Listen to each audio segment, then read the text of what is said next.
Dia lepas lepas habis Biara ya, tu biara ibu kita biara kan apa dia dia ada program tapi pastinya petang pukul 3 apa. Jadi lepas habis tu dia boleh lunch agak lama lah dengan Vincent Tan semua. boleh tak?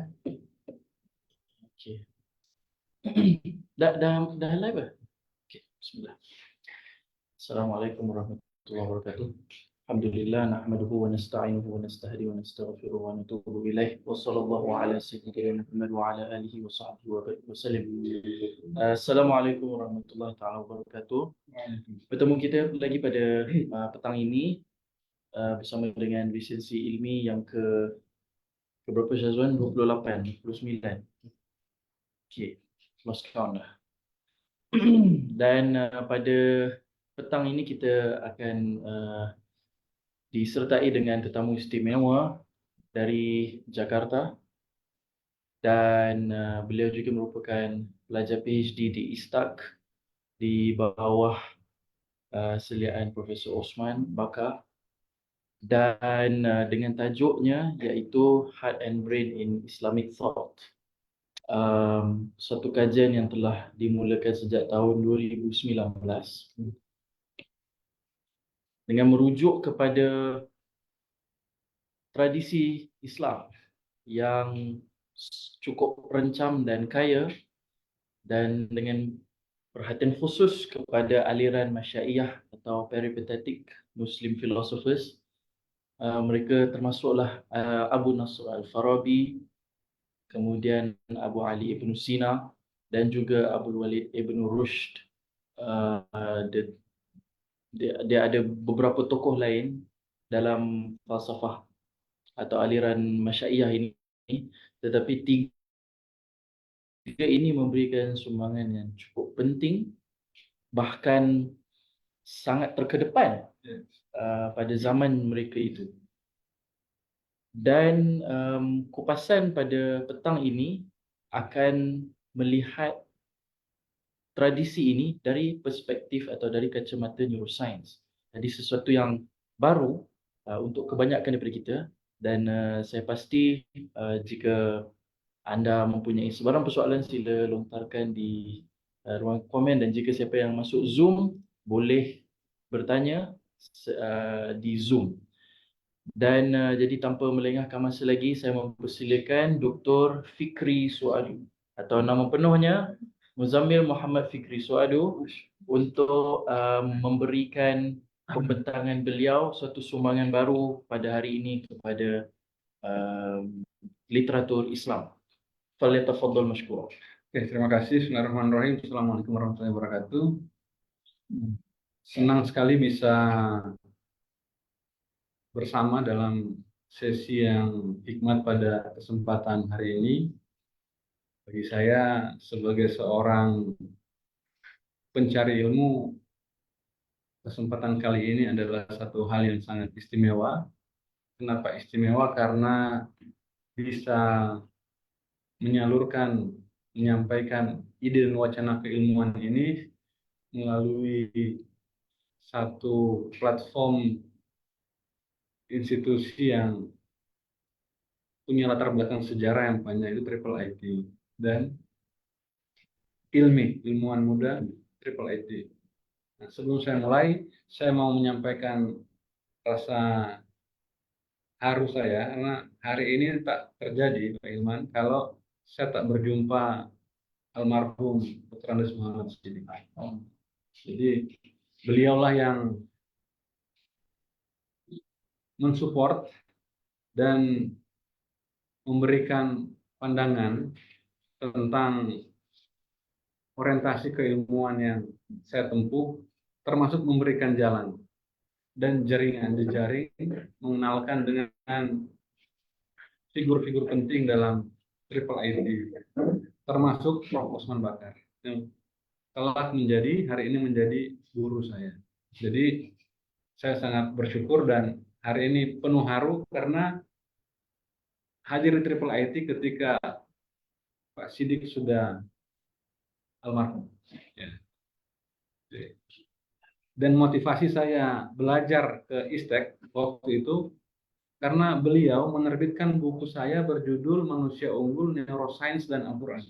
Itu publish langsung triple IT.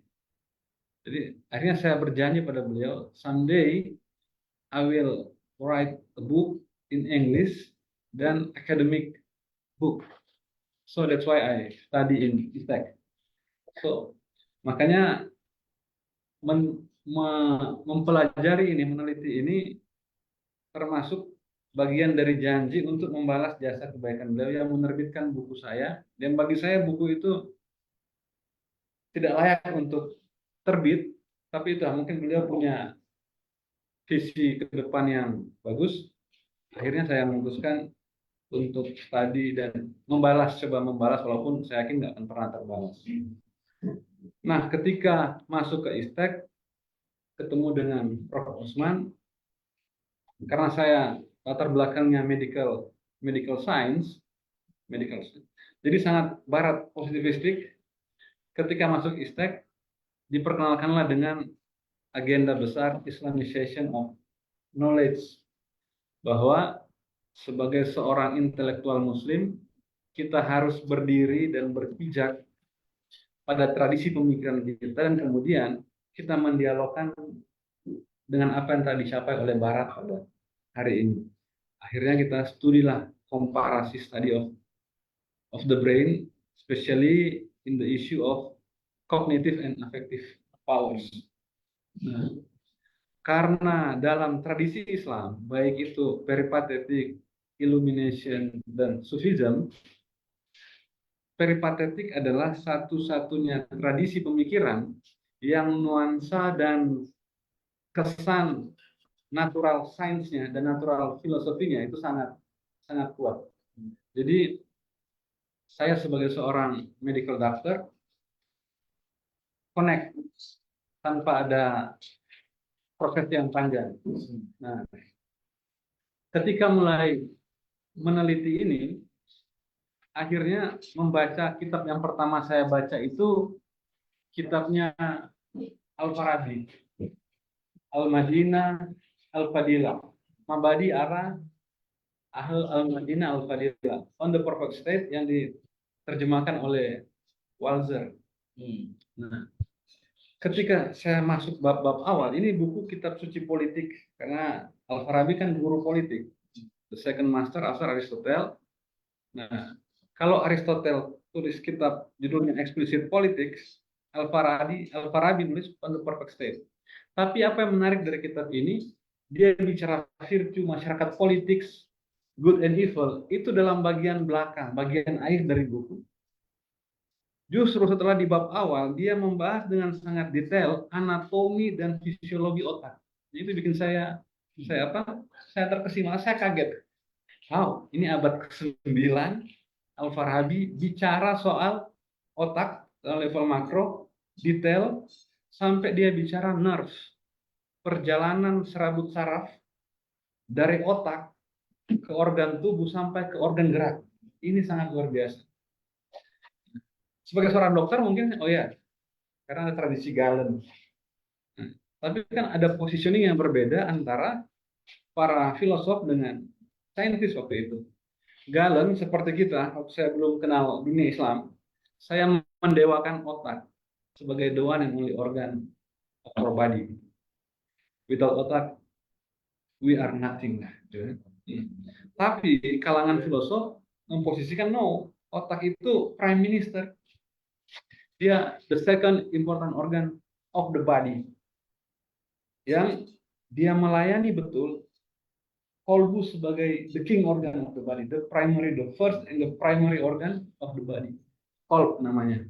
Nah, kenapa kolb diposisikan penting? Karena dalam kolb itu, dalam tradisi peripatetik, ada ruh di situ sebagai bentuk emanasi ilahiyah pertama, divine emanation in human biological body. Itu disebut ruh. Jadi hanya excited dan terkejut. Oh, ini indah sekali. Nah, akhirnya muncul dalam itu satu konstruksi pemikiran. Ada satu organ yang kita lihat dari dua tradisi yang berbeda, yang saling melengkapi satu sama lain. satu tradisi membahas otak itu tidak bisa lepas dari ruh, qalb, nafs, and akal, yaitu tradisi peripatik Islam. Sementara dalam tradisi saintifik atau sains modern, otak itu just brain. Nah, sekarang mulai masuk proporsional sudah. Jadi sebagai seorang medical doctor, coba komparasi, functional komparasi, karena waktu itu hipotesis kita sama-sama menyatakan bahwa tema-tema dan konsep-konsep besar yang dibahas oleh filsafat Islam klasik, dalam hal ini Al-Farabi, Ibnu Sina, dan Ibnu Rus, secara prinsip dan substansi itu sama dengan konsep-konsep dan tema-tema besar dalam neuroscience modern. Apa itu? Free will, kesadaran, emosi, passion, dan lain sebagainya. Nah, jadi itu gambaran awalnya. Terus ada poin kedua, kritik saya terhadap Islamic Contemporary Scholars. Saya diskusi dengan beberapa profesor di Indonesia, termasuk Prof. Mulyadi Kartanegara, dan saya menyampaikan kritik saya secara terbuka. Saya sampaikan begini, Prof, ketika Islamic Contemporary Scholars discuss about human, they just focus on the theme of human soul and its intellect. Hanya bahas soal jiwa dan akal. Tidak menyentuh otak dan kolbu sebagai dua organ fisik. Akhirnya apa? Kita terjebak dalam dualitas. Body and mind, body and soul. Seolah-olah jiwa dan akal itu sifatnya abstrak dan metafisik. Padahal Ibnu Rus secara terang benderang, Ibnu Rus menyatakan bahwa jiwa termasuk jiwa rasional, akal, material intelek, pasif intelek, potensial intelek itu adalah sifatnya material entity. So, satu-satunya yang bukan material entity adalah active intellect. Karena dia divine property. Ya, akal faal. Itu bukan part of human soul. Tapi segala sesuatu yang part of human soul, all is a biological and physical entity. Clear dalam perspektif Ibnu Rus. Nah, jadi ini menarik. Nah, akhirnya atas dasar itu udah kita coba pahami, saya diskusi, memang otak, brain, called sebagai biological entity, biological organ, karena Ibnu Sina, Al-Farabi, Ibnu Rus mention, bahkan Ibnu Arabi dia mention bahwa qalb itu biological organ, physical and biological organ. Nah, kalau kita nonton atau kita lihat dalam YouTube atau dalam kajian konvensional kita, ada yang bilang kita punya qalb fisik dan qalbu yang sifatnya spiritual. Kembali lagi kita masuk ke dualisme.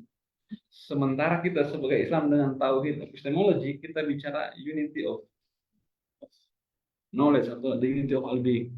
Jadi kita terjebak di wilayah-wilayah itu karena memang sepanjang pengetahuan saya dalam tradisi manapun tidak pernah mendeskripsikan posisi kolbu itu secara detail sebagaimana yang dideskripsikan oleh Peripatit, terutama Al-Farabi dalam Al-Madinah. Kalau saya nggak salah, dia di chapter 11 itu dia bicara organ dan tubuh manusia. Itu jelas dikatakan. Jadi memang ada yang bagian yang hilang, bahkan ditinggalkan oleh contemporary Islamic scholar sendiri. Bahkan kita punya Islamic psychology scholar sendiri, contemporary scholar. Ketika bahas manusia, bahas jiwa, itu lepas dari otak dan lepas dari kolbu. Padahal Ibnu Sina dan Al-Farabi, Nurus membahas itu sebelum masuk ke jiwa, dan mereka secara eksplisit menyatakan bahwa the faculty of the soul, dia attached in the structure of the human brain. Jadi, so mustahil kita mau bicara dan mempelajari jiwa kalau kita mau lepas dia dari brain. Jadi sangat sebegitu pentingnya ini ini brain. Nah, jadi itu alasan kita yang kedua bahwa ternyata dalam dunia Islam sekalipun kita punya contemporary scholars, Islamic scholars memang juga ignore terhadap isu-isu ini. Nah, apakah dulu karena mereka polimet, rata-rata filosof itu dia belajar medical science dari tradisi Galen, sementara hari ini tidak. Nah, makanya saya menyampaikan salah satu bagian ilmu penting dalam kurikulum hari ini adalah memasukkan lagi anatomi dan fisiologi. Karena dalam kitab-kitab klasik itu dibahas. Bahkan dalam kitab Al-Farabi itu dibahas di bab-bab awal, dia memasukkan anatomi dan fisiologi tubuh manusia. Oke, jadi dua tema penting ini, hati atau kolb dan otak ini, itu isu sentral dan pembahasan yang sangat serius dalam tradisi peripatetik Al-Farabi, Ibnu Sina, dan Ibnu Rus. Termasuk Surawardi juga bahas dan Ibnu Arabi. Ibnu Arabi malah menyatakan bahwa dalam khusus Al-Hikam dinyatakan bahwa kolbu itu bukan organ yang berbentuk kerucut di dada kiri manusia. Dia menolak itu. Itu Ibnu Arabi, dia sangat literal, dia menyatakan itu. Nah, makanya memang harapan saya kenapa datang dan share di sini, ini ada peluang, ada ruang yang sangat bagus, ruang terbuka, masih sangat jarang yang coba mengkaji ini. Semoga dengan setelah sesi ini kita Islamic scholars, teman-teman yang tertarik dalam bidang filsafat, manusia, psikologi, medical science, itu lebih aware dengan isu-isu ini. Karena kan Chrysippus dia bilang begini, bahwa medical science itu bukan hanya orang yang bijaksana dalam mengobati penyakit, tapi juga dia harus bijaksana, dia has a wisdom to cure human psychology. Nah, sementara dalam dunia kedokteran medikal, seorang dokter hari ini, kita pure merupakan aspek jiwa itu lepas, karena dalam kontemporer ketika kita bicara jiwa itu seolah-olah sesuatu yang sifatnya imaterial, abstrak. Padahal dalam tradisi peripatetik, Islamic peripatetik, jiwa itu biological organ entity. Dia punya matter. Dan secara jelas different from the body. Jadi kita bisa bilang bahwa soul itu memang different from the body. Nah, different. Kan dia punya structure yang independen. Nah, tadi tentang peripatetik tradisi itu tradisi pemikiran Islam yang based on Aristotelian tradition abad ke-9 sampai abad ke-12. Nah, sekarang kita mulai masuk ke penjabaran yang lebih detail. Kita coba mulai dari poin-poin atau legacy yang penting yang disampaikan oleh Al-Farabi dan Ibnu Sina tentang otak. Karena yang harus kita sama-sama mengerti hari ini bahwa ketika kita bicara otak dalam perspektif Islam, maka ini ada satu kesatuan utuh yang tidak bisa dipisahkan dengan ruh, dengan kolbu, dengan jiwa, dan dengan akal, dan maupun organ pribadi. Tidak bisa dipisah karena dia satu kesatuan yang utuh. Jadi menurut Al-Farabi begini ringkasnya, bahwa kenapa kolbu itu atau heart itu diposisikan sebagai the first principal and primary organ of the body, karena di situ di dalamnya diproduksi secara simultan dan terus menerus ruh. Itu eksplisit dia jelaskan di situ. Jadi dalam bahasa Inggrisnya vital innate heat atau vital innate spirit atau breath. Nah, tapi dalam bahasa Arab, karena saya nggak paham bahasa Arab, saya coba yang paham bahasa Arab, dia baca memang yang dimaksud oleh vital innate heat itu ruh, ada teks. Jadi ruh itu di dalam kolbu sebagai bentuk emanasi ilahiyah, divine emanation of the human biological body.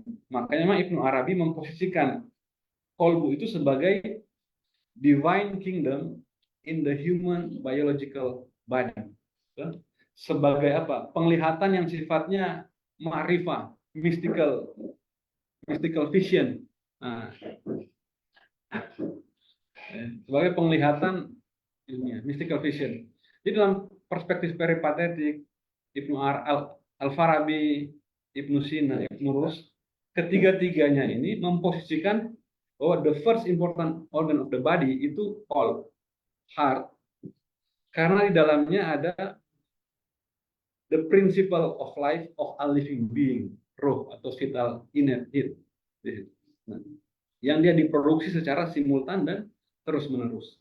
Nah, ruh ini kemudian karena dia divine emanation, the first form of actualization of the ruh disebut sebagai nafsu jiwa, yaitu jiwa vegetatif atau jiwa reproduktif, vegetable soul. Dia emanasi pertama dari sebagai aktualisasi biological, aktualisasi pertama dari ruh, dari kolbu itu namanya vegetative soul, yang fungsinya dua, nutrisi dan reproduksi. Jadi hanya saya sebagai seorang medical doctor, kita belajar neuroscientist, kita belajar neuroevolusi, kita belajar embryologi. Jadi sesuai dengan struktur perkembangan ini dalam embriologi otak. Setelah batang otak yang muncul pertama adalah diencephalon. Diencephalon ini fungsinya adalah nutrisi and reproduksi. Jadi dia connect, tapi memang dalam different terminologi yang lain. Nah, setelah vegetable soul baru dia muncul animal soul yang fungsinya adalah motion dan imagination. Spesifik dan unik kepada animal humans itu intellection atau rational faculty of the soul. Ya. Nah, tetapi dalam perspektif Al-Farabi peripatetik ini, karena ruh ini atau vital innate heat ini dia panas, maka dia harus dilembabkan. Nah, fungsi otak adalah melembabkan panas ini supaya dia berada pada temperatur yang cocok, yang proporsional untuk didistribusikan ke faculty of the soul and organ of the body. Jadi dari sini kita dapat lihat gambaran bahwa otak ini betul-betul diposisikan sebagai the second important organ of the body, like prime minister, dan kolbu itu king, dia raja, karena dia mendistribusi innate heat ini, spirit ini dari kolbu didistribusikan ke faculty of the soul and also ke organ of the body. Jadi otak memainkan peranan yang penting itu. Nah, di samping itu juga dalam Al-Madinah Al-Fadilah atau Al-Kanun fi Al-Tib itu dikatakan bahwa fakultas jiwa dia attachment dalam parts of the brain, kayak fungsi inteleksi, rational faculty, memory, attach pada bagian-bagian otak tertentu. Makanya Ibnu Sina menyatakan begini, ketika otak gagal memaintain suhu vital innate heat ini, ketika dia sampai dalam rational faculty, maka irrational things, karena suhunya tak sesuai. Dia irrational. Ketika dia sampai kepada fakultas imajinatif, karena suhunya tidak sesuai, gangguan imajinasi kita muncul. Jadi memang kelihatan betul otak memainkan peranan yang sangat penting, yang itu sekali lagi saya katakan hilang dalam diskusi kita, terutama dalam contemporary scholars, even dalam dunia Islam sendiri. Ketika kita bicara manusia, lebih fokus pada jiwa dan akal, dan kita seolah-olah dalam dunia Islam otak ini nothing, tidak penting. Padahal dalam Al-Farabi, Ibnu Sina, itu otak diposisikan betul-betul sebagai the prime ministry. Tanpa otak, fungsi-fungsi aktualisasi jiwa secara fakultatif tadi tidak bisa jalan. Nah, kita lanjut.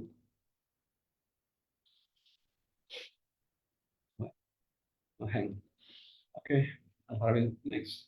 Jadi itu gambaran apa? Balik lagi tadi gambarannya. Jadi saya coba memvisualisasi bagaimana relasi antara ruh sebagai emanasi lah ya, divine, the first divine emanation of God in the human biological body, itu dia relasi sambung sampai ke organ tubuh, bahkan sampai ke alat gerak lewat nerve. Itu Al-Farabi sebut jelas itu, bahwa yang menghubungkan, mendistribusikan heat dari otak ke organ, ke jiwa, dan ke organ gerak itu dimediasi oleh nerve. Nerve itu adalah sel saraf. Abad itu Al-Farabi sudah bicara sedetail itu, bahwa jadi dengan perspektif ini kita bisa kemudian secara eksplisit dan argumentasi kita kuat, bahkan logik kita kuat, relasi antara ruh dengan perilaku manusia kita dapat ini. Kita dapat jembatan biologisnya dalam dunia penjelasannya Al-Farabi dan Ibnu Sina. Karena mereka membahas betul bagaimana relasi antara kolbu, dalam kolbu itu kenapa diistimewakan, karena ada ruh di situ. Setelah kolbu itu, otak memainkan peran penting menjembatani peran antara kolbu dengan organ dan fakultas jiwa yang dimediasi oleh sel saraf, nerve, serabut, saraf motorik dan sensorik. Jadi sangat eksplisit. Oke, lanjut. Nah, dalam Ibnu Sina juga seperti itu. Tidak ada secara prinsip anatomikal dan fisiologikal dalam Al-Kalam fi Al-Tib, tidak ada perbedaan yang mendasar dengan Al-Farabi tentang fungsi-fungsi fakultas jiwa. Lanjut, next. Nah, karena Ibnu Sina juga menyatakan kenapa kolbu itu dia penting, karena dalam kolbu itu terdapat the source principle of life, yang dibahasakan innate heat, breath, atau vital innate spirit sebagai the principle of life of all living being dalam satu organ yang namanya kolbu, sehingga dia ini menjadi pusat komando semua perintah motorik, juga di sisi lain menjadi pusat impresi dari semua informasi sensorik, sensasi yang masuk. Jadi ini posisi kolbu, sehingga memang kita hati-hati ketika nanti menempatkan organ tubuh mana kira-kira yang secara fungsional punya kemiripan dengan keterangan-keterangan dalam tradisi peripatetik, karena dinyatakan begini, kolbu itu memerintah semua organ tubuh dan fakultas jiwa melalui mediasi dan perantaraan otak. Satu-satunya fakultas jiwa yang tidak dipimpin langsung, diperintah langsung oleh kolbu adalah rational faculty of the soul. Tapi selain dari rational faculty of the soul, the ruling faculty is in the heart. Itu bahasa Al-Farabi dan Ibnu Sina. Nah, otak dia juga membawahi semua organ tubuh kecuali kolbu. Otak hanya diperintah oleh kolbu dan otak memerintah organ-organ, the rest of the biological organ of the body. Jadi memang dari sini sekali lagi pentingnya posisi otak dalam tradisi ini, yang hari ini hilang dari percakapan publik dalam kajian-kajian Islam tentang manusia. Oke, next. Nah, ini mata ya. Jadi the heart receives its power, life, natural heat, breath from the heart. Itu the brain. Jadi the brain ini menarik nanti, karena otak dia bukan the source of power dalam tradisi peripatetik, tapi dia menerima powernya dari kolbu, dari innate heat ini. Jadi otak hanya menerima, dia tidak memproduksi sendiri. Nah, ini yang membedakan kita dengan sains modern yang menyatakan bahwa neuron dia punya independen dalam memproduksi dan menghasilkan pikiran-pikiran Misalnya pikiran imajinatif dikaitkan dengan fakultas imajinasi dalam visual primary cortex diproduksi di situ.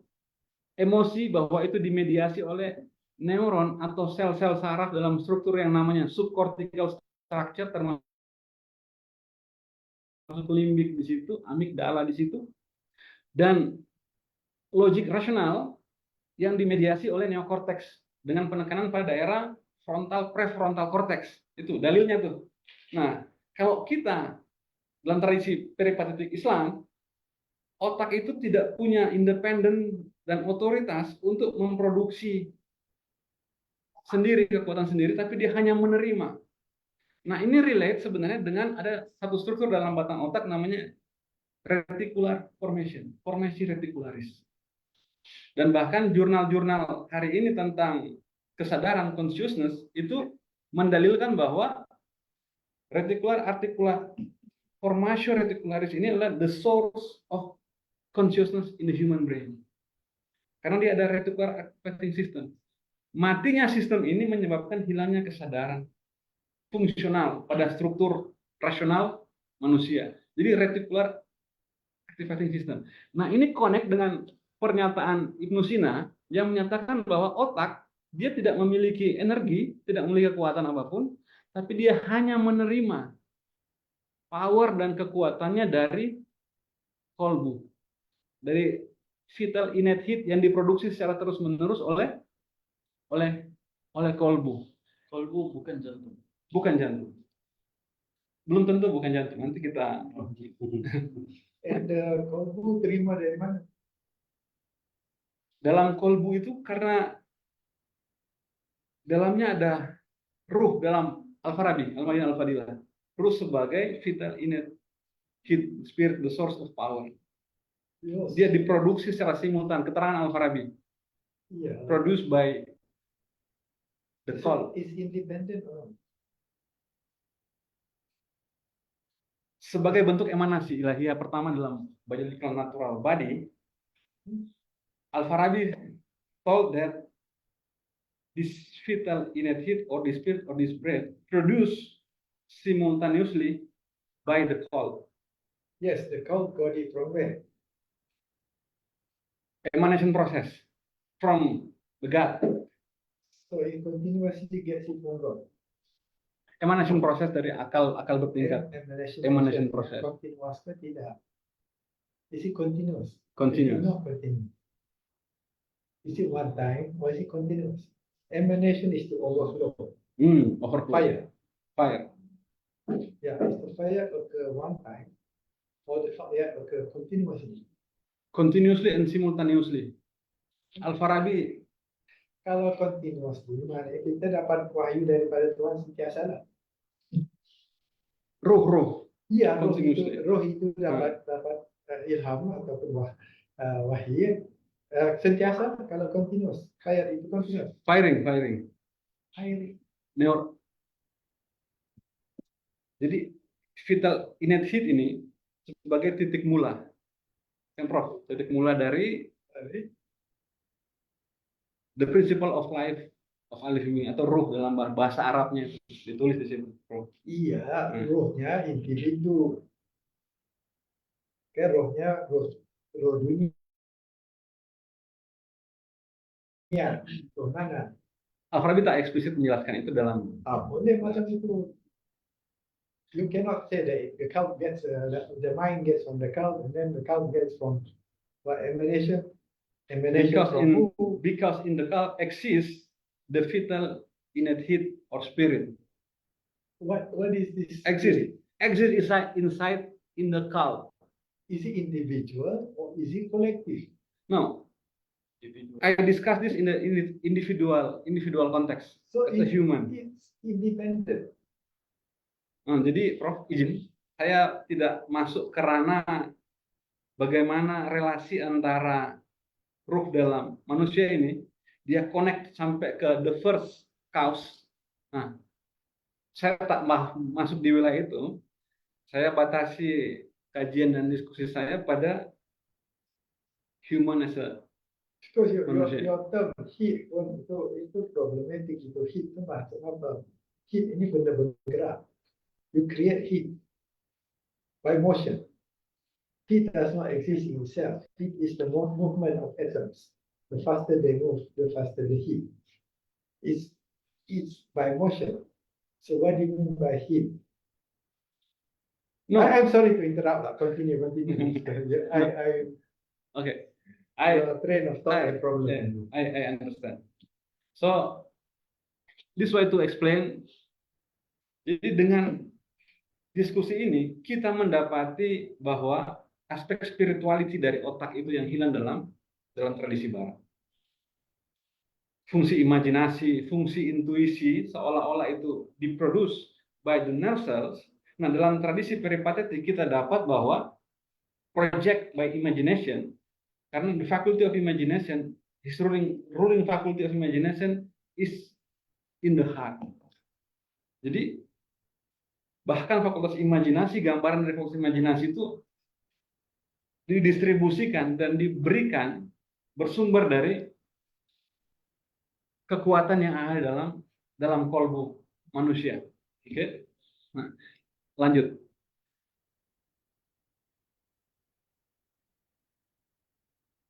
Nah, ini antara relasi antara kolbu dan otak sama dengan Al-Farabi bahwa otak hanya menerima power atau heat, vital innate heat or breath dari yang diproduksi dari dalam kolbu, yang kemudian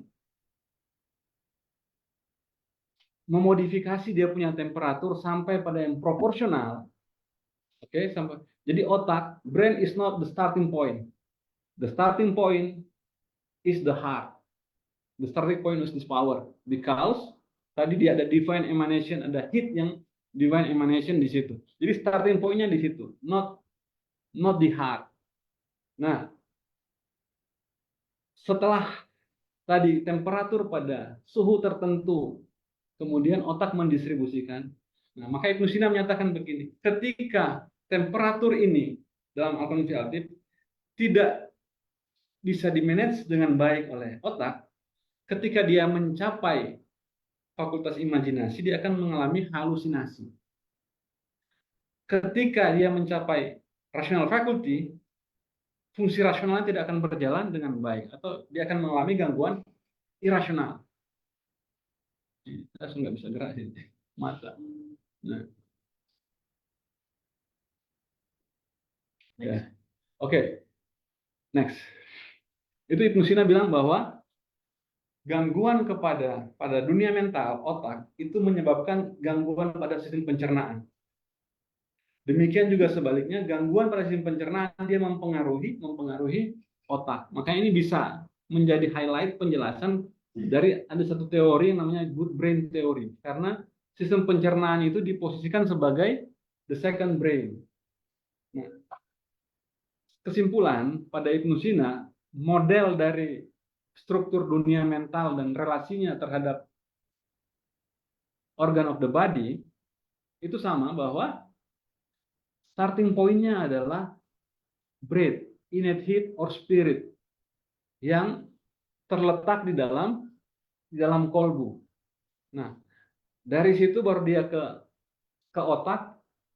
Otak kemudian mendistribusikannya ke dalam fakultas jiwa dan ke seluruh organ gerak. Nah, dan Ibnu Sina juga menyatakan bahwa fakultas jiwa dia attach dalam parts of the brain. Nah, jadi tidak bisa kita kemudian membahas tentang jiwa seolah-olah dia terpisah dengan otak. Karena Ibnu Rus sendiri yang saya sampaikan tadi di awal menyatakan bahwa bahkan pasif intelek atau potensial intelek dia adalah material intelek. Satu-satunya bentuk intelek atau akal yang imaterial adalah akal aktif, akal faal. Tapi selebihnya dia adalah akal material intelek. Nah, lanjut. Nah, ini summary. So jadi baik Al-Farabi maupun Ibnu Sina dia propose model dari konsep of human, bahwa human itu tidak sesederhana body and soul, bahwa di dalam body itu sendiri dia ada jiwa, dia ada kolbu, dan dalam kolbu dia ada ruh. Nah, jadi kita dapat apa? Kita dapat aspek metafisik dari dimensi yang sifatnya fisik. Jadi kita lebih unity dalam melihat satu entitas manusia, tidak dualitas konteks. Nah, dan juga menjelaskan tentang relasi antara bagaimana dunia mental tadi, kolbu, nafs, dan otak itu terhubung dengan organ gerak, organ-organ tubuh, termasuk organ-organ dalam tubuh, lambung, sistem pencernaan, ginjal, dan lain sebagainya, itu dimediasi oleh satu sistem yang namanya nerve atau sel saraf atau sistem saraf. Lanjut. Next slide. Nah, oke, now tadi kita bicara otak, tadi hanya kita bingung mengimajinasi bagaimana sih sebenarnya bentuk otak dalam kepala kita. Nah, kira-kira ini gambaran anatomisnya. Jadi sebelah kiri bagian atas itu otak yang dipotong sagital, bagian tengah. Kita bisa lihat ada 3 structure di situ, ada 4 structure. Yang bagian kuning itu paling luar itu cerebral cortex yang berkembang secara sempurna pada manusia disebut neokorteks. Nah, itu fungsinya adalah rasional, fungsi-fungsi rasional. Mungkin ada teman yang dari kedokteran di sini. Tak ada. Nah, di bawah struktur. Ini psikologi ya. Oke, karena ada biopsikologi. Nah, di bawah dari cerebral cortex kita subcortical structure. Nah, subcortical structure itu dimulai dari bagian yang paling dekat dengan batang otak disebut sebagai diencephalon. Endocrine system, jadi yang mengontrol sistem hormon untuk reproduksi dan nutrisi dimediasi oleh struktur ini. Nah, gangguan pada diencephalon menyebabkan terjadinya gangguan metabolisme. Nutrisi kita kacau, pertumbuhan kita kacau. Kalau ada tumor pada daerah diencephalon. Nah, di subcortical structure ini ada bagian otak yang sangat sering disebut itu amigdala and the limbic system sebagai the center of emotion, passion, feelings, or affective powers. Fungsinya dari limbic system ini ya fungsi animals. Dia part of the animal's brain. Nah, tapi yang paling penting yang saya mau tekankan dalam sharing pada sore hari ini adalah satu structure yang namanya brainstem, batang otak. Nah, batang otak itu yang kuning, yang di tengahnya ada merah. Merah itu namanya formatio reticularis. Dia independen memproduksi neuron firing. Jadi semua neuron firing dalam tubuh ini dialirkan dari formatio reticularis. Deactivate or decline of the function of the formatio reticularis, game, kehidupan selesai. Game over. Game over. Makanya ketika seorang manusia dinyatakan mati, yang dilihat dokter itu pupilnya, refleks pupil, itu batang otak, connect ke batang otak. Meskipun jantung sudah tidak berdenyut, paru-paru sudah tidak bernafas, kalau batang otak refleksnya masih positif, tidak ada satupun dokter di muka bumi yang berani bilang dia meninggal. Kalau tengok mata kalau bergerak lagi, bulatannya itu kalau kita lihat lagi dia mengecil sedikit, nah berarti masih hidup. Walaupun sudah tak ada, meskipun sudah tak ada denyut jantung dan meskipun paru-paru sudah tidak bernafas. Tidak jantung. Nah, jadi the center of control of all the organ of the body dalam modern science itu brainstem, termasuk center regulation of the heart atau jantung. Aktivitas jantung totally depend on this structure. Bahkan kegilaan atau halusinasi atau visual not relate by our sense itu difasilitasi pada kelainan struktur pada batang otak. Jadi maksudnya begini. Yes. Batang otak ini satu-satunya organ yang scientific proof by evidence yang bisa memfasilitasi penglihatan non indrawi. Karena halusinasi auditorik maupun visual pada skizofrenia itu karena pathological basisnya itu pada struktur ini. Dan ketika manusia tidur, struktur ini aktif bersama 3 struktur yang lain, yaitu memori.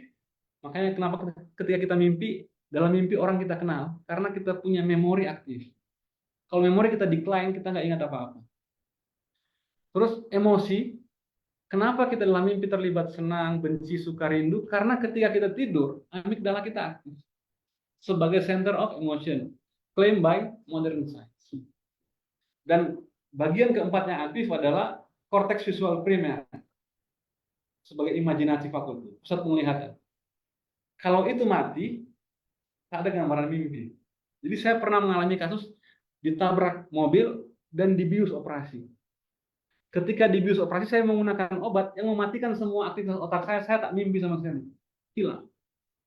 Ketika ditabrak kendaraan mobil, saya mimpi karena otak saya aktif. Mimpi tapi tidak berada di situ, tidak terlibat. Jadi alhamdulillah pernah kecelakaan ditabrak kereta. Ada teman-teman datang, tapi saya tak mengenali mereka, dan saya teman mereka langsung, tapi saya tak pingsan lah, masih diajak. Nah, di dalam peristiwa itu, saya di dunia yang lain. Makanya begitu saya sadar di rumah sakit, saya bilang, loh, kenapa ke rumah sakit kok tidak di sorga saja? Kan saya sudah tidak merasakan sakit sama sekali. Tidak dibius, otak saya aktif. Ketika saya dioperasi dalam case yang sama, saya dibius, saya minta obat yang mati betul-betul, tidak mendengar suara sama sekali. Memang tidak mengalami mimpi sama sekali. Tutup mata bangun jam 8 malam. Seperti baru saja. Karena semua area otak mati termasuk korteks visual primer, dia decline, dia activate. Tak bisa kita melihat apa-apa. Jadi ada 4 bagian yang aktif pada saat kita tidur itu adalah batang otak, di situ ada formasi retikularis yang memproyeksi gambaran-gambaran visual yang tidak difasilitasi oleh pengalaman indrawi atau empirical experience. And then yang kedua memori. Kalau memori memang sifatnya dia ada innate memori yang diproduksi oleh batang otak. And then memori yang didapat melalui pengalaman indrawi. Struktur ketiga adalah emosi dan yang keempat adalah korteks visual primer. Nah, saya mau katakan begini. Mungkin sebelum mengakhiri, dari semua keterangan-keterangan Al-Farabi, Ibnu Sina, Ibnu Rus tentang status fungsi dari kolbu sebagai the king organ of the body, dengan dia punya fungsi sebagai the center of motorik, center of fakultas imajinasi, dia pusat dari semua impresi sensorik, dan dia independen terhadap rasional faculty. Satu-satunya organ yang bisa kita sandingkan memiliki banyak kesamaan fungsional, komparatif fungsional dengan kolbu dalam terminologi Islam klasik. Dalam sains modern kita dapati struktur itu namanya the brainstem, batang otak. Satu-satunya dalam tubuh manusia yang tidak bisa ditransplantasi hanya batang otak. Yang kuning bisa kita angkat, namanya decortication. Jadi ada tindakan operasi mengangkat kita punya struktur rasional manusia, cerebral cortex, tapi makhluk itu, hewan itu masih hidup. Bahkan dia masih bisa respons, stimulus responnya masih jalan. Artinya kalau itu pusat kehidupan, otak secara keseluruhan, premis itu gagal harusnya.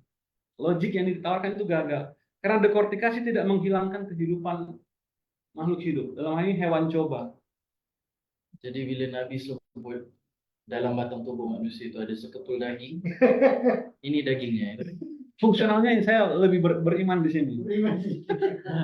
Nah, saya email ke Prof. Omar Kasule. Hasilnya. Dia bilang, oke Fikri, as a medical doctor I agree with you. But you must know that kolbu fi sudur. Nah, kolbu fi sudur. Nah, kita emang, bagi saya sudur itu yang kuning. From me. Jadi kalau kolbu fi sudur saya benar juga. Kolbu fi sudur. Sudur bukan dada lah. Salah satunya nggak ada, tapi kan ada cognition, ada high presentation, itu juga kan makna dari sudur di apa?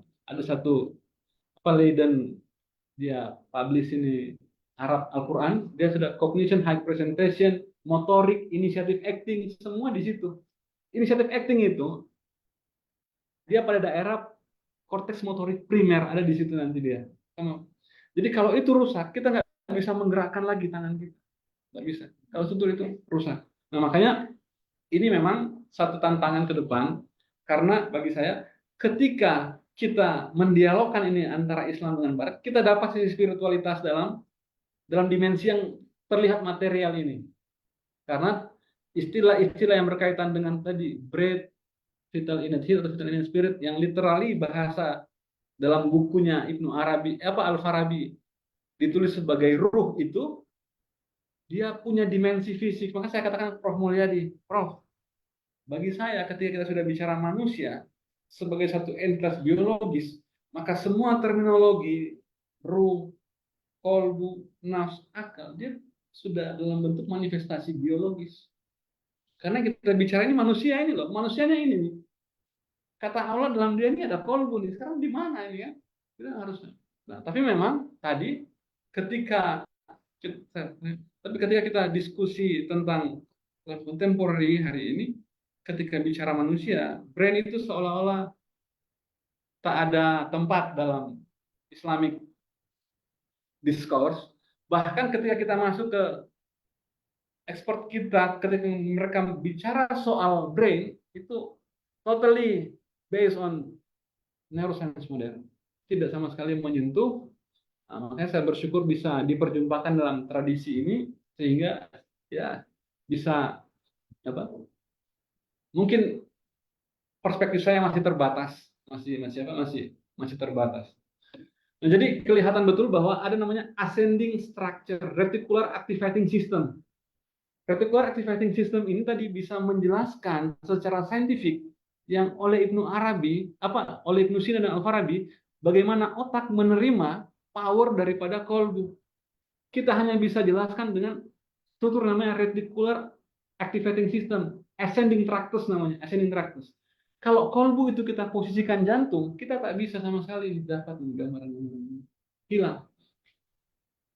Kalau kolbu kita posisikan sebagai batang otak, kita dapat secara anatomical biological structure, koneksi dia ke atas ke otak, terus koneksi balik dari otak sampai ke organ tubuh, kita dapat penjelasannya lewat sistem saraf tadi. Dan secara anatomis bisa kita bedah. Cuma saya juga bingung, mungkin di era itu kenapa Ibnu Sina tidak melakukan pembedahan mayat? Harusnya kan bisa. Why dia tidak lakukan? Harusnya Ibnu Sina sudah bedah mayat dan dia bisa gambar secara detail bagaimana para ilmuwan Barat menggambar. Waktu itu mungkin masih tabu. Mungkin etis mungkin. Ya, di sudut fikahnya haram. Padahal orangnya kan masih sama. Manusia zaman Indonesia dan manusia zaman hari ini. Kenapa dia tidak otopsi mayat dan bedah seperti yang dilakukan oleh dari sudut fikah hukumnya haram. Dia tak boleh menyakiti mayat. That's why otopsi tak dibenarkan. Tapi lepas tu zaman Ibnu Tufail dia try to Yes, it's later. breaks this taboo by Hayy bin No, unless there is a reason for it, then you do that. Like even today, you don't do autopsy unless there's a reason. Yeah. But in medical I do autopsi. Habis itu saya mimpi jahat, dikejar-kejar. Serius. Okay. You finish or not? Not. Next slide. Okay, this correlation between the heart or the cardiac or the core or jantung in Malay language with the brainstem. Jadi scientific approved that the center of the regulation of the heart is the brainstem. So kita bicara dari starting pointnya. Kalau dulu mungkin orang bicara nodus sinoatrialis, ada sinoatrial node dalam jantung itu sebagai the starting point of the electricity activity. Tapi tidak, starting point dalam sains modern itu neuron firing. Firing itu neuron yang menyalanya kayak cahaya. Kalau kita lihat dalam gambaran apa? Gambaran pencitraan otak, dia kayak cahaya, cahaya yang berjalan, api-api begitu dia. Itu namanya neuron firing. Nah, dan dia memang diproduksi dalam struktur yang namanya nucleus accumbens, pons dan medula, dalam struktur yang namanya batang otak. Itu pusat inisiatif, the first initial movement of this firing itu diproduksi oleh sel-sel saraf pada struktur yang namanya pons dan medula di batang otak. Nah, jadi kalau itu berhenti, semua berhenti. Tapi kalau itu belum berhenti, kita kehilangan tangan, ruh kita kalau di tangan kan kita putus tangan, harusnya kita meninggal. Kalau tangan sebagai pusat ruh, makanya orang tak meninggal. Kalau pusat ruh itu misalnya di mana? Di jantung, harusnya kita mati ketika transplantasi jantung. Ada dengan jantung babi, bagaimana kita jelaskan? Kalau jantung itu sebagai kolbu untuk pusat ruh manusia diganti ruh babi ini, how? We explain. Nah, tapi satu-satunya organ tubuh yang memang tidak bisa ditransplantasi sampai hari ini dan masih menjadi misteri, yang bahkan scientific modern sekalipun belum bisa membaca apa dia punya principle of law di dalamnya, itu adalah batang otak. Kalau orang bicara cortex prefrontal sebagai rational faculty, orang sudah bikin artificial intelligence, sudah diduplikasi. Kalau orang bicara amigdala and limbic system sebagai emosi hari ini, sudah diduplikasi. AI sudah mulai masuk ke emosi. Makanya kalau kita buka Google, yang ditampilkan sesuai dengan kita punya impresi. Tapi salah satunya yang belum bisa diduplikasi hari ini adalah the brainstem, batang otak. Dan spekulatif pikiran saya menyatakan, ketika sains sudah bisa membaca secara jelas semua informasi dalam batang otak, maka the end of history. Yes. For me, that's the end of history of the humankind. Karena semua terpetakan di situ. So, saya pernah bikin eksperimen. Saya mengobservasi semua jenis burung paruh bengkok dari nuri sampai kakak tua. Di Indonesia banyak, ada 70 ekor. Nah, karena burung ini satu hewan yang mewakili dua dunia, reptilian as well as mammalian. Jadi otaknya menarik. Nah, karena kolbu ini dia existing juga di hewan, maka dan hewan tidak punya rational faculty, dia tidak. Hewan itu menerima 100% semua principle of law yang tercatat di dalam kolbu. Maka hewan tidak korupsi. Tak ada hewan yang korupsi. Tidak ada hewan yang melampaui batas. Kita bilang buaya itu hewan buas, tapi sebuas-buas buaya dalam kolam ikan tak pernah habis. Ya. Tapi begitu buaya dan ikan dalam kolam, manusia datang, bukan hanya ikan habis, buaya pun habis. Ya. Nah, kita tuduh lion, tiger sebagai hewan buas, tapi tak ada penebangan dan penggundulan hutan. Ya. Tapi begitu perusahaan sawit datang ke Indonesia, Sumatera, habis semua hutan. Ya. Jadi memang akhirnya kita menyatakan bahwa pusat dari korupsi itu adalah rational faculty for me. Karena satu-satunya yang membedakan antara hewan dan manusia adalah rational faculty of the soul. Hewan tak punya rational faculty of the soul.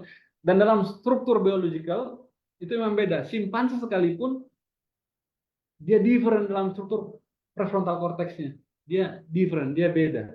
Jadi ya. Nah, jadi kalau kita mau hipotesis saya juga, untuk memahami apa divine law, of natural law, the principle of divine of natural law yang berkaitan dengan the origin of human behavior, ya kita harus lihat ke hewan. Itu kita punya apa? Kita punya. Dan itu tidak ada korupsi di situ. Tidak ada korupsi. Kalau hewan manusia dia suka. Hewan juga tak tahu etik.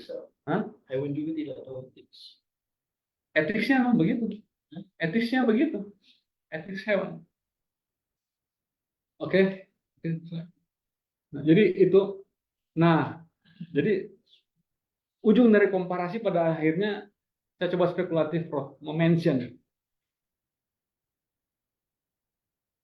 fungsi-fungsi fakultatif dalam tradisi peripatetik, baik itu Al-Farabi, Ibnu Sina, Ibnu Rus, itu tentang nutritive soul, vegetative soul, reproductive soul, imaginative soul, retentive soul, and then memorative soul, intellective soul. Fungsi-fungsi itu secara komparatif fungsional, dia punya kedekatan dengan yang namanya sistem saraf. Karena soul itu adalah prinsip gerak, ruh itu prinsip hidup. Nah, gerak itu hanya bisa dimediasi oleh satu sistem yang namanya sistem saraf dengan pengecualian batang otak. Karena vegetative soul dia bisa difasilitasi dengan eksistensi dari struktur yang namanya diencephalon. Tentu kita butuh riset yang lebih lanjut bagaimana komparasi fungsi antara vegetatif reproduktif soul dengan diencephalon, bagaimana animal faculty dengan the rest structure of the brain, dengan pengecualian pada prefrontal cortex yang warna biru itu, karena setelah diadakan perbandingan otak dari hewan paling kecil sampai simpanse yang paling sempurna, manusia memiliki struktur yang sempurna di prefrontal cortex, dan fungsi ini dikaitkan dengan fungsi-fungsi sifatnya reflektif dan judgment, decision making, pengambilan keputusan. Oke, next. Nah, ini vegetative soul, ini diencephalon. Oke, next. Ini animal soul itu yang motorik, motorik sama sensorik. Area yang merah itu motorik, area yang hijau itu sensorik. Kerusakan pada struktur itu mengakibatkan kita kehilangan sensasi terhadap semua pengalaman indrawi.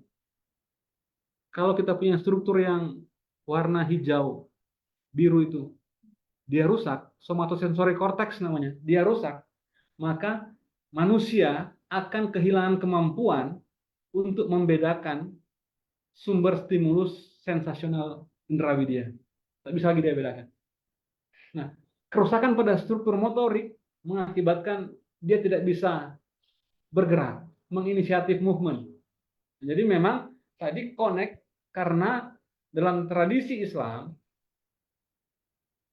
fakultas jiwa itu attached in the brain. Jadi susah kita bicara soal jiwa akal tanpa kita tidak melihat fungsi otak secara proporsional. Oke, next. Nah, ini komparasi fungsional fungsi-fungsi otak antara human animals dan non-human animals. Prinsipnya sama, ada menurut neokortex ini atau cortical function ini fungsinya cuma satu. Menurut Gazzaniga itu dia manipulasi. Nah, jadi fungsi rasional manusia itu kelebihannya manipulasi. Baik itu manipulasi baik atau manipulasi buruk. Selebihnya kalkulasi. Nah, dalam konteks pikiran kalkulasi, hewan bisa kalkulasi. Hewan bisa deteksi secara instingtif dia mana bahaya dan mana tidak bahaya, mana makanan bergizi, mana tidak bergizi. Karena cumi-cumi itu diriset. Apa cumi-cumi? Soto. Cumi-cumi. Ketika dia keluar mencari makanan, dia akan pulang dengan mengkalkulasi jarak terpendek, konsumsi energi paling sedikit, dan resiko paling kecil. Itu sotong loh. Pulang. Jadi kalau hanya sekedar pulang ke Mahala, bahaya. Nggak perlu kita sekolah. Sotong bisa mendetek itu secara karena mereka punya kolbu, mereka punya ruh, mereka punya fungsi-fungsi imajinasi kan, fakultas imajinasi yang ada, yang tidak adalah rational faculty, yang fungsi dalam sains modern untuk manipulasi. Makanya kalau kita lihat rumah, cara bikin rumah dari hewan laut sampai hewan pohon itu sama. Tidak ada hewan pohon dia tebang pohon bikin rumah. Sama. Jadi dalam otak yang kecil sampai otak yang kompleks simpanse, perilaku bikin rumahnya sama. Begitu datang ke manusia, beda sendiri ya. Karena sudah dibedakan oleh 3 lapis neokorteks. Kan hewan kan hanya sampai lapisan keempat, lapisan kelima, manusia sampai lapisan ketujuh. Dia punya neokorteks. Jadi, nah di 2 lapis itulah semua manipulasi ini kemudian difasilitasi. Oke. Nah, oke, sebagai apa? Sebagai penutup, ini yang sebenarnya mau lanjutkan ke disertasi, Prof. Saya sudah mengajukan ke Prof. Osman untuk secara lebih dalam di disertasi tentang komparasi antara otak antara Islam dan terutama peripatetik dan sains modern. Karena apa? Ketika kita bicara otak dalam tradisi Islam, kita tidak bisa lepas dari ruh, tidak bisa lepas dari kolbu, tidak bisa lepas dari akal. Saya batasi pembahasan saya di situ saja. Saya tidak mau masuk ke metafisikalnya karena apa, Ibnu Sina saja pusing dia baca metafisiknya Aristoteles, kan. Untuk sampai hari ini saya masih membatasi diskusi saya. Ketika kita bicara otak dalam tradisi Islam, tidak bisa kita lepaskan dengan ruh, kolbu, akal, jiwa, dan lain-lain itu, karena dia satu kesatuan entitas yang tidak bisa dipisahkan sama sekali. Nah, sementara ketika kita bicara barat, ya otak sekedar otak, meskipun secara fungsional, tema-tema yang dibahas oleh sains modern barat, neuroscience dan peripatetik Islam klasik ini, secara prinsip tema-tema punya banyak kesamaan dengan terminologi dan istilah yang berbeda dengan karena memiliki come from different tradition school of thought. Jadi kira-kira itu sebagai kesimpulan. Terima kasih. Assalamualaikum warahmatullahi wabarakatuh. Terima kasih banyak Dr. Fikri atas pembentangan yang menarik. Saya yakin ramai daripada kita menemukan ini sebagai suatu perkara yang baru, dan mungkin ada beberapa persoalan yang bermain di minda. Saya juga sendiri ada beberapa persoalan, tapi saya utamakan kepada hadirin yang hadir, jika ada sebarang persoalan boleh kita tanya kepada Dr. Fikri. Bila kita membiologiskan semua ini, don't you think we are at the risk of becoming what was once said by this French philosopher, I forgot his name, but he said human is a machine. Maksudnya kita boleh kaji manusia sebagaimana kita mengkaji atom-atom di magma. Jadi apabila kita menafsirkan akal sebagai prefrontal cortex, qalb sebagai brainstem, nafs sebagai nerves, dan Nervous system. Nah, nervous system, dan satu lagi ruh sebagai innate heat yang Dr. Ishak tadi. Jadi tapi pada awal tadi saya ingat doktor juga sebut kita tidak mahu ada dualisme ini. Ada spirituality, ada materiality. Tapi sekarang ni kita seolah-olah mematerialkan semua. Jadi adakah kita, jadi bagaimana tu? Jadi adakah maksud kerohanian dalam elemen-elemen ni tidak wujud sama sekali atau bagaimana? jadi sepanjang yang saya tahu dengan pengetahuan saya terbatas tentang metafisik, Ibnu Sina dia mention dalam Al-Shifa itu bahwa apa yang membedakan dunia natural science, natural philosophy dalam Islam and modern Western natural philosophy, because in Islamic natural science and philosophy, Ibnu Sina stated that the natural entity is a divine transcendence. Jadi bagi saya statement itu sudah menjawab tidak ada duality. Dia natural sekaligus dia divine entity. Immanuel Kant juga menyampaikan begitu. Aspek metafisik dari dunia natural. Dia punya dimensi metafisik yang bisa kita terima secara mudah ketika dalam proses emanation proses dari the first cause sampai ke sublunar world itu, dia emanasi yang bertingkat sehingga kita tidak kehilangan entitas tapi beda dimensi atau quality kita berbeda. Makanya ketika sampaikan ke Prof. Mulyadi, bukan juga Prof. Usman, bukan saya terlalu materialisme, no, tidak. Tapi ketika kita bicara manusia dalam konteks biological entity, maka semua terminologi ini dia harus manifest dong. harus manifest. Karena ketika kita bicara duality, kita terjebak dalam problem filsafat. Bagaimana sesuatu yang imaterial, dia connect dengan yang material. Saya belum bisa, mungkin pengetahuan saya masih kurang. Tapi kalaupun kita lewat di highway, material, ambil kita punya car, material itu material, dia bisa merubah, dia ada sentuhan-sentuhan. Atau mungkin kita ke fisika kuantum untuk bisa kita cari alternatif jalan keluar dari problem itu, ya whatever. Tapi bagi saya ini hanya dimensi dari fisik. Yang ketika dalam manusia, ketika kita mau bicara soal tadi yang dibilang oleh tradisi peripatetik bahwa dalam kolbu itu ada ruh yang diterjemahkan sebagai natural identity atau breath atau spirit itu. Nah, satu-satunya pendekatan paling logis yang bisa kita lihat untuk menjelaskan itu adalah aktivitas neuron firing pada daerah pons dan medula. Selebihnya kita tak punya. Tak punya.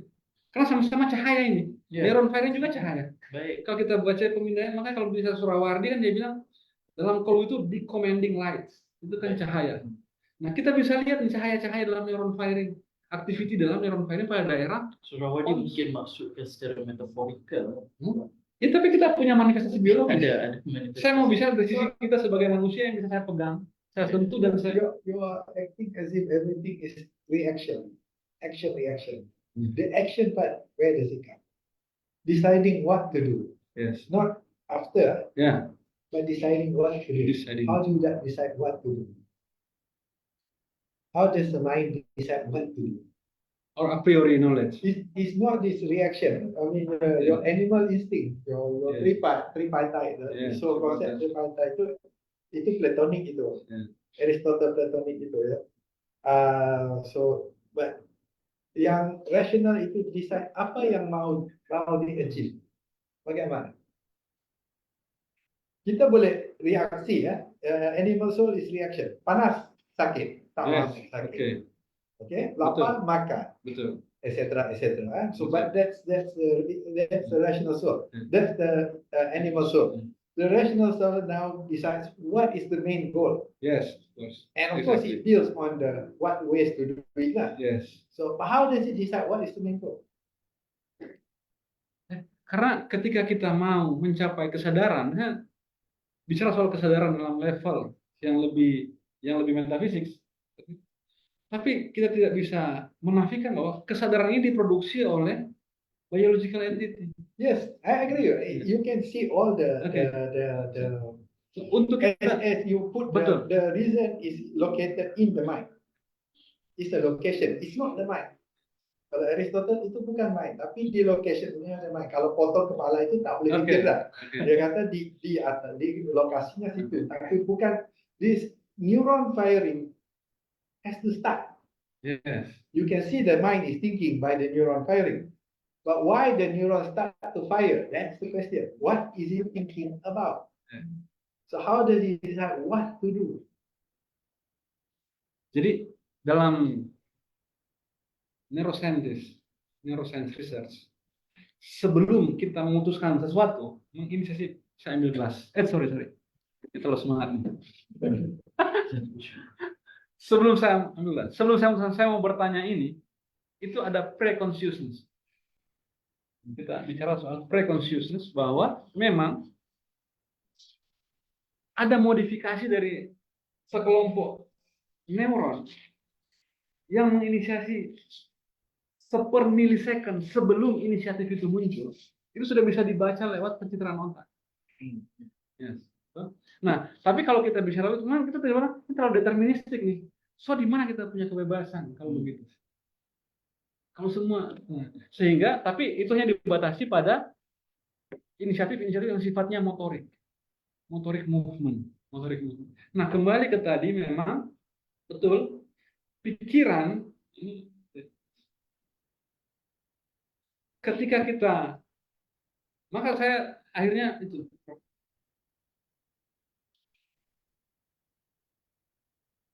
bahwa innate hate ini dia adalah pikiran, dia thought, divine thought in natural bodies, dan dia otonom, tak bisa kita ganggu. Nah, Menariknya ada keterangan dalam tradisi peripatetik, baik Al-Farabi Kusina, satu-satunya fakultas jiwa yang tidak secara langsung dikontrol oleh heart itu adalah rational faculty. Rational faculty dia connect tapi tidak dikontrol 100% oleh heart. Dia autonomous. Yes. Dia bisa menerima atau dia bisa menolak. Dia ada interaksi di situ antara our cortical structure dengan apa rational faculty dengan ini satu-satunya fakultas jiwa dalam keterangan Al-Farabi Ibnu Sina yang the ruling faculty-nya tidak pada kolbu, itu hanya rational mind. Maka di sini kemudian kita bisa bicara free will atau free choice sebagai sebuah porsi kecil independen sikap. Misalnya begini, kita bicara soal deterministik dalam relasi pikiran. Saya mau kontrol denyut jantung saya, nggak bisa. Saya mau perintahkan, saya punya usus yang dia bergerak 6-12 kali per menit, percepat jadi 12 kali, tak bisa. Atau jantung saya yang 60-80, saya perintah dia, tak bisa. Karena itu dikontrol secara otonom oleh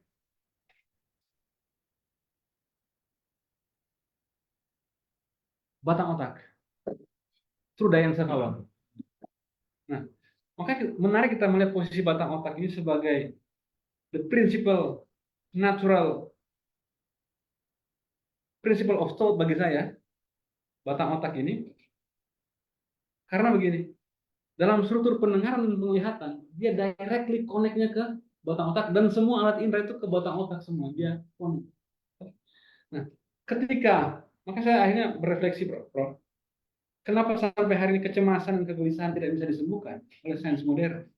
Karena begini, ketika when our rational faculty of the soul initiate or create mind in which different or paradox with the principal law in our heart, anxiety will rise for me.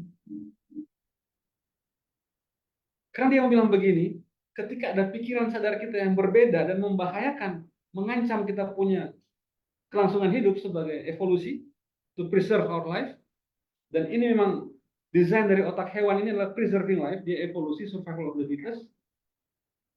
Makanya hewan orientasinya hanya keselamatan diri. Ketika ada inisiatif pikiran sadar kita yang diproduksi oleh rational faculty, itu bertentangan dengan prinsip-prinsip divine laws atau pikiran yang diinstal dalam tubuh kita ini, maka muncul kecemasan. Jangan lakukan itu kalau kita bisa bicara langsung. Saya pernah bikin dosa. Ketika kita mau bikin dosa pertama kali dosa kecil sampai dosa besar itu, saya takut kita. Dan aktivitas ini yang kontrol kita punya batang otak. Sebenarnya kalau dia mau bilang, stop, bahaya terhadap you, batas dari limit dari kita punya fisikal, kalau kita lari keliling UAE ini, kelelahan. Kelelahan itu bilang, you stop karena you sudah lelah, ini mengancam saya. Kalau you terus, saya rusak. Integrity, biological integrity saya rusak. Nah, tapi terhadap pikiran, nggak bisa dengan kelelahan. Dia akan kecemasan dan kegelisahan. Nah, ketika memang inisiatif pikiran-pikiran sadar yang kita hasilkan sebagai bentuk independen kita, itu dia berbeda dengan the principle of thought yang terekam di dalam kolbu, karena itu ruh yang Ibnu Arabi bilang kolbu itu sumber pengetahuan yang sifatnya ma'rifah dan divine knowledge di situ kan, dalam kolbu itu kan ada ruh di situ. Nah, dan secara anatomi kita bisa dapat relasinya, relasi struktur biologisnya, bahwa batang otak dia punya namanya talamokortikal. Ini bisa di searching itu. Tractus talamokortikal atau spinotalamikal. Spinotalamikal dari bawah sampai talamus, talamus kortikal sampai ke atas itu secara anatomis di strukturan bisa dikendalikan. Jadi ada koneksi di situ. Ketika inisiatif dalam cortical mind kita itu berbeda dengan prinsipal dalam kita punya subcortical structure, kegelisahan. Dan ini yang dibilang oleh Jaak Panksepp. Jaak Panksepp dia menulis buku sampai psikiatri, sama psikiater, neuroscience juga. Dia bilang begini bahwa struktur biologi yang merupakan dasar atau basis fisikal, basis daripada pikiran yang tidak korup, yang otentik, yang nature, itu adalah animal structure of mind. Tapi ketika manusia ini mulai dewasa, dia punya animal structure ini ibarat kaca itu. Kaca dalam teori Surawari. Ibarat kaca itu kotor dia. Dia dengan budaya, dia dengan lingkungan, dengan pikiran yang salah, dia kotor. Mana buku dibersihkan. Makanya Jaak Pansep itu dia bilang, kalau kita mau kembali ke kita punya otoritas yang otentik, decline kita punya rational structure. Harus decline. Nah, makanya ini connect dengan temuan dalam psikiatri untuk mengobati kecemasan di zaman dulu itu dengan merusak struktur otak dia. Jadi di belakang kepalanya dikasih rusak, dia punya struktur anatomis prefrontal cortex. Ketika struktur prefrontal cortex rusak, orang ini kehilangan kecemasan, kehilangan kegelisahan. Lobotomi. Lobotomi. Ya, dia melakukan lobotomi dulu tuh. Lobotomi. Nah, struktur ini tidak ditemukan pada hewan. Burung nggak punya struktur ini. Tidak punya. Jadi kira-kira begini, sudahlah, berpikir jadi presiden itu bukan pikiran kita, itu bukan natural, apa? Bukan our natural flow. Berpikir untuk menguasai semua ini, sesuatu yang di luar kita punya kendali diri, itu mengancam kita punya apa? Kita punya. Jadi akhirnya kita tahu mana prinsip-prinsip. Kalau kita mau lebih masuk ke apa? Aspek yang lebih fungsional terkait dengan fungsi-fungsi mana yang merusak, mana yang tidak merusak sebenarnya. Tapi orientasinya mana yang membahayakan tubuh itu yang dia tolak oleh itu melalui perantaraan dari mediasi prefrontal cortex, lobotomi. Dia merusak struktur pada saudara. Ibu saya stroke, alhamdulillah dia kali stroke. Ketika di scan struktur kortikal dia rusak. Akhirnya apa? Sekarang tinggal tempat tidur. Dulu sehari dia telepon saya bisa 15 kali.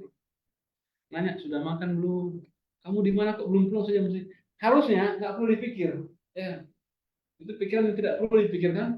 Manusia ada Tuhan yang atur. Nah, tapi begitu rusak, strukturnya nggak pernah lakukan itu lagi. Tapi kalau kita tanya, rasanya apa? Senang, happy, bahagia. Ya, itu sudah. Jadi akhirnya kita dapat bagaimana kita melihat orang demensia itu susah. Padahal tidak, orang demensia itu orang yang paling happy. Karena dia nggak pikir lagi ini uang saya sama bikin apa ini nasib anak saya bagaimana nanti ke depan, itu kan kecemasan dan kegelisahan yang nggak perlu kita. Demensia dan juga Alzheimer. Alzheimer. Alzheimer yang tanya atau tanya orang. Yes, Alzheimer. Okay, answer to your question. No, I understand you are trying to locate everything materially and to see how the reaction is material. I can understand. But you're still failing to see the point, the initial. How do you decide what to do? That's decided by the mind, not material. The material shows up, like macam ni lah. Kamu pergi universitas, tapi universitas ni lama, 4 tahun. Kamu ada goalnya bukan untuk pergi universitas, mau benda macam-macam. You have thought about the future, how you want to plan. So how did you decide what is it you want to achieve? Even your idea of destructive ini is suicide is self-love. Ya? Dia memberhentikan kesedihan itu dengan membunuh diri. Bukan sebab dia benci dirinya, tapi benci kesakitannya dia mengalami, dia membunuh diri. Itu self-love. Yes. It's contradictory, yes, but it is a form of self-love. So I can understand. It's very fascinating that you go through the material part. But dengan jantung ni, there's no relationship with jantung. It's all the mind. Yes. Bila kita beritahu kalb, roh, nafs itu actually refer to the mind. Yeah. Bukan itu bila Quran sebut kalb, bukan banyak jantung, bukan hati. But it's referring to an emotional state. So Ghazali says it's not the mind. It's not the heart. It's the mind. It's wrong. You can replace the heart of a human being with an animal heart now, and it goes on. But you cannot replace the mind. Yes.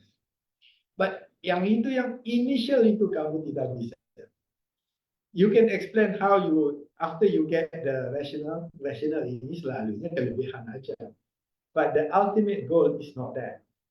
How did you choose the ultimate goal? That's why your emanation theory is actually very problematic.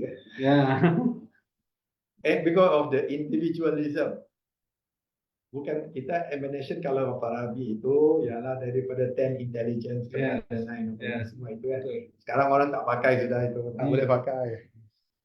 You have to reread. This is all Plotinus. Plotinus concept is not no longer. So that one, how does he become an individual? We make choices. We have Yeah. ultimate choice, not just individual. Hari ni mau buat apa, Yeah. tapi your future. Future. Yes. What is a good life? Yes. That is actually hard to determine. Saya nggak tahu Dr. Hisham fasih bahasa Indonesia. Mulyadi is my junior. His teacher is my junior Chicago dulu. Right, right. Okay, over to you. Yes, oke. Itu limit batasan dari studi ini. Memang harus ada batasan. Ya, mudah-mudahan ke depan kita bisa masuk lebih jauh dan kita minta dibimbing langsung sama. Karena kemarin kan masa tesis Prof. Osman, Prof. Mulyadi. Sekarang Prof. Dia lebih dia And lebih. so, in your opinion, Tapi memang What do you mean? where does it come from? Itu human being itu ada human the human that's actually very difficult as Aristotle tries to rationally dia pemilihan antara mana yang lebih baik. That's easy, but the ultimate goal is not easy. So what is the good life? As the other one, you think what the good life is having a lot of fun. That's not a good life actually. Hedonistic. It does hedonistic. But so that one, how do you decide that? Then of course the brain will function like Yes. this, like this. to facilitate, just facilitating. No, that's you can see how it happens. Tapi macam mana dia mau decide the ultimate itu susah itu. Itu kalau Farabi atau happiness itu apa maksud happiness itu problematic juga itu. But it's interesting that you are able to bring down the metaphysics to a more physical world. That's interesting. But it still doesn't solve the problem, ultimate question. What is the goal of human life? It's same with the consciousness. The ultimate goal with consciousness the same. Consciousness itu kesedaran aja, tapi memilih apa yang patut dibuat. Apa itu? What is a successful life? Yeah. How will you achieve? Duit kah? Bukan. So that's why we need a guidance. So that's why human mind need a guidance. Need a thought. But the guidance also is your emanation theory is very complex. It's development. Kita di sini ini trial. Manusia hidup di dunia ini trial and tribulation untuk jadi lebih baik. It's an improvement process. It's not a punishment process. It's an potentially to improve yourself. So what is improvement ultimate goal of human being? That is a challenge. Oh, about the role of active intellect, Prof. What? The role of active intellect from actualization, from potential to Kamu mau actual. pergi ke situ ya?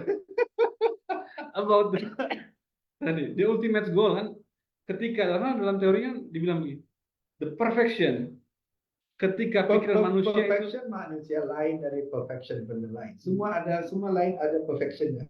Everything desires to improve itself. So if you have the Aristotelian concept, everybody tries to, like your evolution concept, to adjust and to improve. Manusia itu ini potensi untuk kita jadi lebih baik dan lebih improve. Tapi improve jadi apa? Nah, itu question. So yang lain to be the best whatever. Good and evil. Mungkin konsep itu yang kita. What is good and evil in our mental structure? Good can be evil, evil can be good. Depend on our culture. Kamu exercise itu sakit ya, tapi bagus. Untuk kesehatannya bagus. Tapi sakit. Betul. You do get your natural. No, short term, long term, you have also and then of course human life is painful. Like it or not, every day is pain. Waking up is pain. But That's very honest. I'm old. the potential to continuously improve. Apa improve apa? That's the question. But dia selalu kalau rational ini hanya dua pilihan, ini lebih baik pada ini sebab ada sebab Yeah. itu tenang. Yeah. Tapi ultimate goal itu susah. Susah. I guess we have a lot of questions, Emma, Syazwan semua. But sambil-sambil kita pergi makan supaya kita boleh makan and then chit chat. Okay.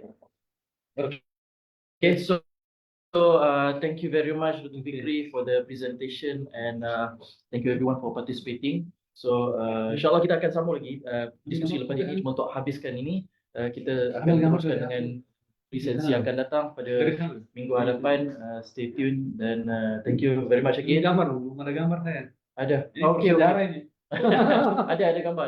Don't worry, they take lots of pictures. Too many pictures.